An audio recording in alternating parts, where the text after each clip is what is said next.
I'm Sean White, and today we're meditating on politics and aging.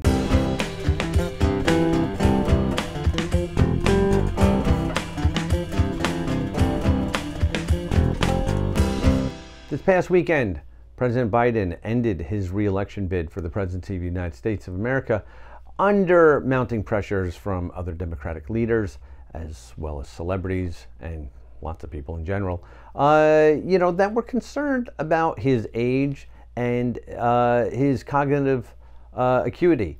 So I felt like this would be a great time to talk about aging, and in particular functional aging, as it's played out in this current presidential cycle, because it has been very prevalent throughout the entire thing. So that's what I want to talk about today. Let's get started. In my workshop on redefining age, we talk about different types of aging. So there's chronological, psychological, biological, and functional. Now, as I've watched this presidential cycle unfold, it's touched upon 3 out of 4 of those. So what I want to do is I want to talk about each one of those and unpack it a little bit and see how it played out during the presidential cycle. All of this started with everybody saying he's too old. Biden's too old, Trump's too old. All right, this is how we started. Now, what are we talking about here? Well, we're talking about chronological age. Now, chronological age is just how old you are. When were you born? What's today, right? Now, it's funny because everyone's going, they're too old, but you also hear people say things like, well, age is just a number. So which is it? Well, age isn't just a number, right? There's some merit to that, but it's not just a number. It's also an indicator of potential health problems that can arise.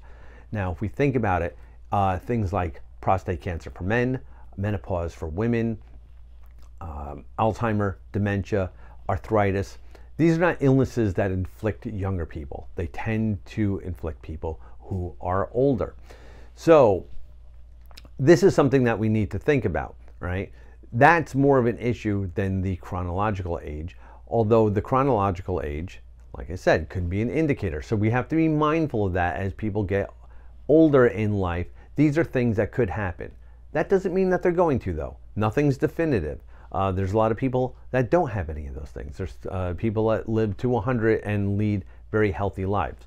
So if we're thinking about chronological age as a criteria on whether or not somebody should run for a political office or not, it's a slippery slope at that point in time, because the age, the number itself, is not the only thing that should be taken into consideration.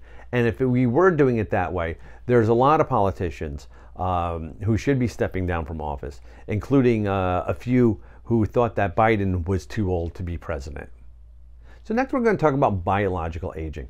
And this is the age of different parts of our bodies irrelevant to our chronological age, right? There's different things that happen. Our vision can be diminished. Our hearing cannot be as great as it once was. Our memory might not be as good. We might have to get knee replacements or hip replacements, right? Things break down. The body's a machine, and things break down as we get older. Now, I really feel like there's a lot of what's been talked about within this presidential cycle with the candidates of Biden and Trump that deal with the biological aspect of it, right? One of the big ones has been mobility and balance issues, right? Every time somebody trips going up a flight of stairs, they're like, oh my God, look how old they are and everything.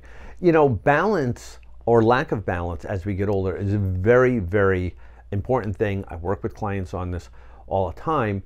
And there's a lot of different factors for it.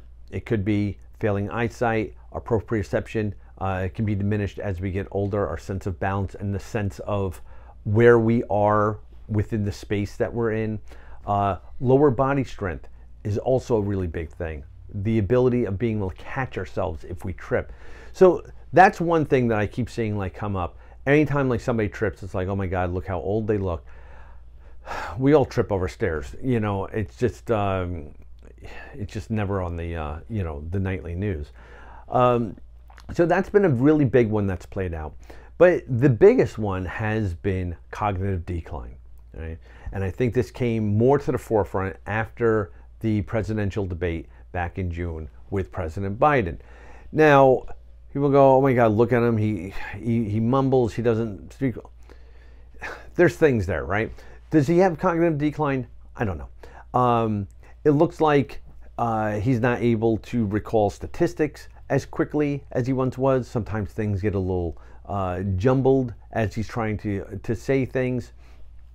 So that could be like a really big issue. And it's also perception versus reality. When you see that, it looks bad. So that becomes a problem.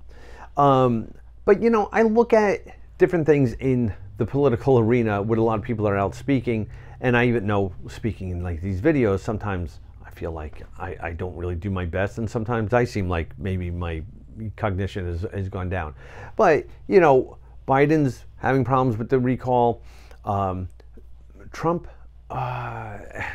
his rallies are like meandering non sequiturs that remind me of like a 4-year-old trying to tell me this great new story that they came up with. But then you also look at things like Mitch McConnell freezing during press conferences, which is very concerning, right? So we look at all these things, and are they indicators of cognitive decline? I don't know. I'm not a doctor, right? I could speculate, but that's not what I do here. So I'm not a doctor, and even if I was a doctor, I never personally examined them, so I wouldn't be able to tell.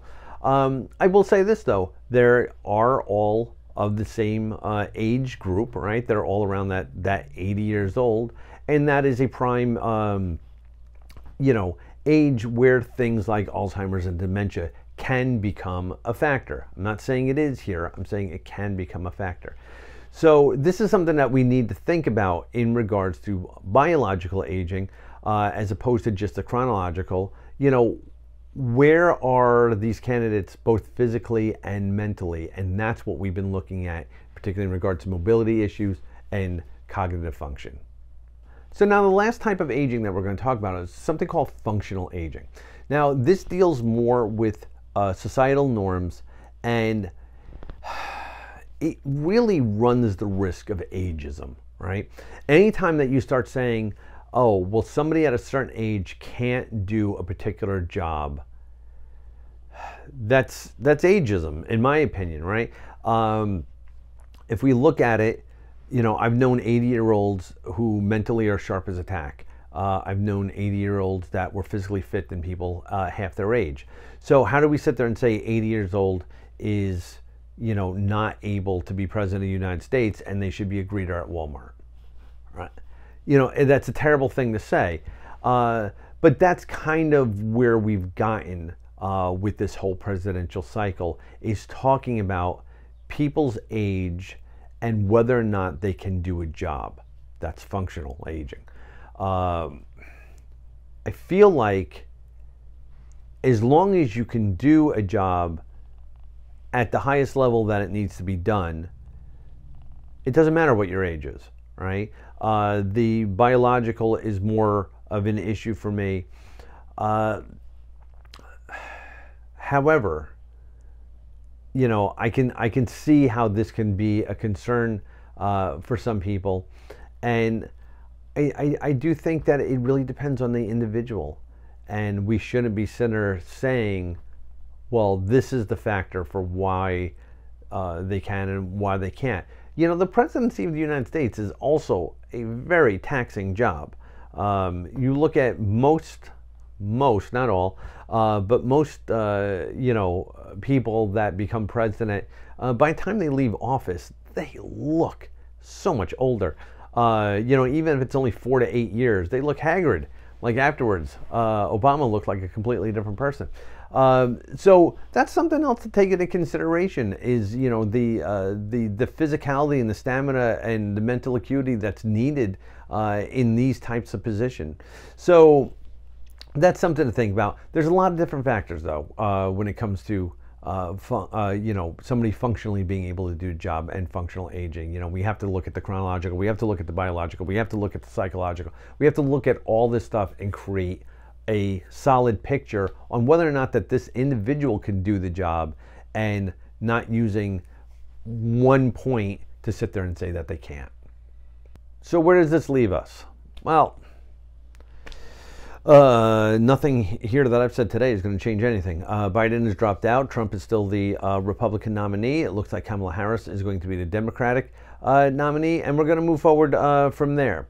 But I hope this is kind of giving you a little perspective of how we look at different types of aging, particularly when it comes to jobs, and particularly in the political arena, because that one kind of gets a little like scary, because we're looking at things like the presidency, we're looking at Speaker of the House, we're looking at Congress and Senate, and Supreme Court justices, and all these jobs impact a great many people all throughout this country.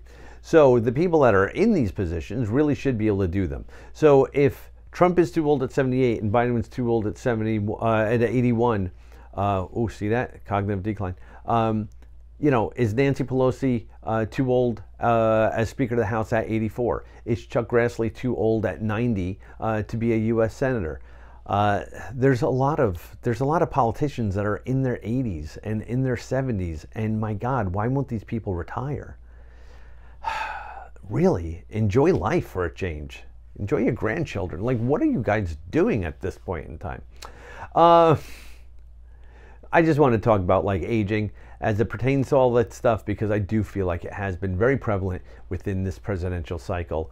And now that Biden's out, it might that rhetoric might tone down a little bit. We might not be talking about that much, or now we might just be talking about how old Trump is now, and that's going to become the big thing. And anytime he does a gaffe, they're going to harp on that. I don't know. All I know is if you like this video, then click the like button and share it with your friends and family. If you want to hear more of what I got to say, then subscribe, turn on notifications, and find out when new videos are coming out.